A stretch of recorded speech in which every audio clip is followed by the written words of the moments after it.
You're watching BBC News. Some breaking news from the United States, where President Joe Biden has said that he is going to stand down from the presidential race and not seek re-election to the White House in November. He has said that he will step aside as a candidate and he will focus on fulfilling his duties as president for the remainder of his term. He adds he's going to speak to the nation later about his decision. So this information has come to us via X, formerly known as Twitter, the social media platform, where Joe Biden has posted a letter.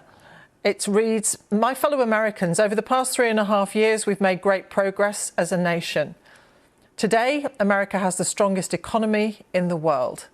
We have made historic investments in rebuilding our nation, in lowering prescription drug costs for seniors, and in expanding affordable healthcare to a record number of Americans.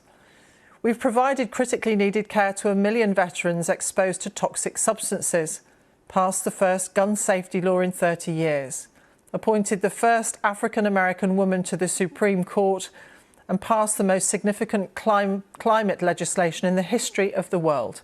America has never been better positioned to lead than we are today. I know none of this could have been done without you, the American people. Together, we overcame a once-in-a-century pandemic and the worst economic crisis since the Great Depression. We've protected and preserved our democracy, and we've revitalised and strengthened our alliances around the world. It's been the greatest honour of my life to serve as your president. And while it has been my intention to seek re-election, I believe it is in the best interests of my party and the country for me to stand down and to focus solely on fulfilling my duties as president for the remainder of my term. I will speak to the nation later this week in more detail about my decision. For now, let me express my deepest gratitude to all of those who have worked so hard to see me re-elected. I want to thank Vice President Kamala Harris for being an extraordinary partner in all this work. And let me express my heartfelt appreciation to the American people for the faith and trust you've placed in me.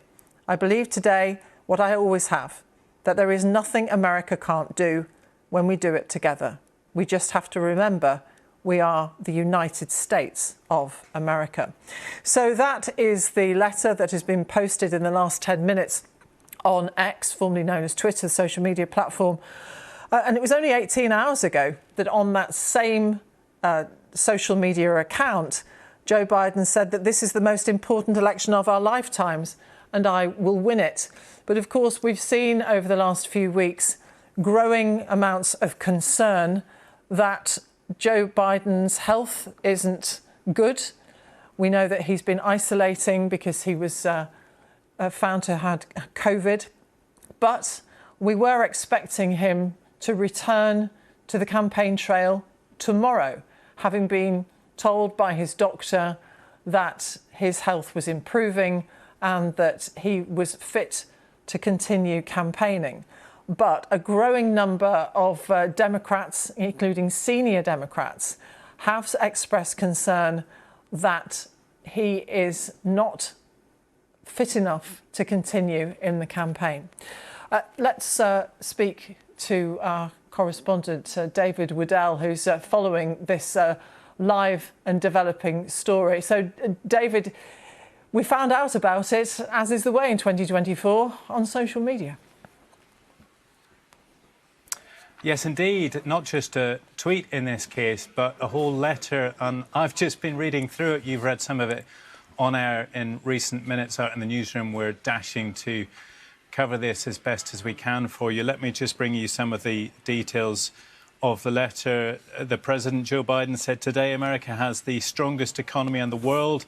He's gone on to detail some of the achievements of his presidency, but then goes on to say that he believes it's in the best interest of his party and the country for him to stand down and to focus solely on fulfilling his duties as president for the remainder of his term, which is, 6 or 7 months or so, and allow a successor to take on the mantle of challenging the presidency as the Democratic candidate in November.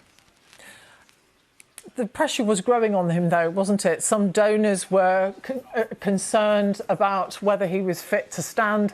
And as we've seen, several senators have also come forward to say it's now time to go. So one had to wonder when the pressure would become so great that he needed to listen to what his party was saying. Well, yes, indeed. And there are a couple of different issues here, one born perhaps of the other. There have been a few missteps in terms of his ability to appear like he had a handle on his brief, and that then led to question marks over whether he had the capacity to continue as president, or indeed whether he had the capacity to continue as president for a further 4 years from January next year. And with growing doubts over that, both amongst those people close to him and also amongst the wider American public, there were questions over whether he should continue to fight for the presidency in November. That then has spilled over to a further issue, which is the polling figures. And those have suggested for some time now that his rival Donald Trump, the previous president, would be likely to win. And that has put further pressure on President Biden. David, for the moment, thank you very much. David Waddell.